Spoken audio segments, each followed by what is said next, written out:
Assalamualaikum warahmatullahi wabarakatuh. Perkenalkan, nama saya Nita Deninsi dari Prodi PGMI 3C. Di sini saya akan menjelaskan tentang siklus air. Sebelum menjelaskan hal tersebut, mari kita pahami kompetensi dasar yang harus dicapai. Yang pertama, memahami proses siklus air. Yang kedua, menguraikan urutan peristiwa yang terjadi. Indikator yang harus dicapai adalah menjelaskan siklus air. Yang kedua, menguraikan tahapan-tahapan dalam siklus air.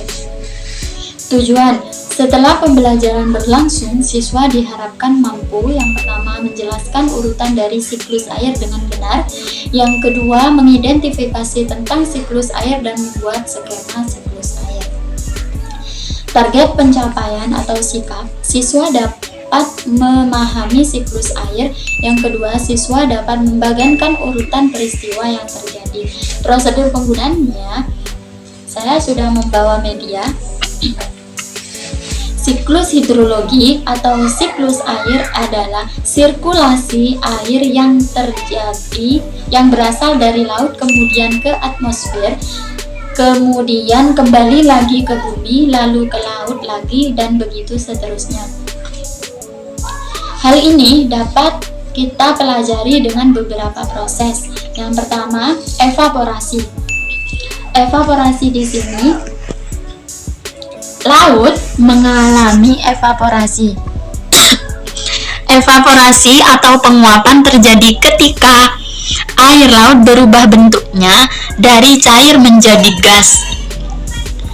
Hal ini dapat dipengaruhi oleh beberapa faktor. Yang pertama, suhu udara. Yang kedua, faktor tekanan air. Yang ketiga, faktor tekanan uap.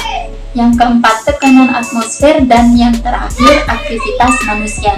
Jadi, air laut mengalami evaporasi dan proses selanjutnya adalah kondensasi. Kondensasi proses ketika air di dalam bentuk gas berubah menjadi bentuk cair kembali. Jadi, ketika sudah evaporasi, kondensasi, di situ air tersebut mengembun, membentuk embun atau kabut dan awan mendung. Setelah itu dia akan mengalami presipitasi, proses yang terjadi ketika air jatuh dari atmosfer. Jadi ketika hujan turun itu dinamakan presipitasi. Yang selanjutnya, proses perkolasi, proses ketika air meresap ke dalam tanah. Jadi air hujan itu mengalami perkolasi ketika dia akan meresap ke dalam tanah. Untuk selanjutnya, proses transpirasi, proses evaporasi atau penguapan air dalam tumbuhan pada siang hari. Jadi pada siang hari, air itu akan mengalami penguapan di dalam tumbuhan. Untuk selanjutnya, proses limpasan.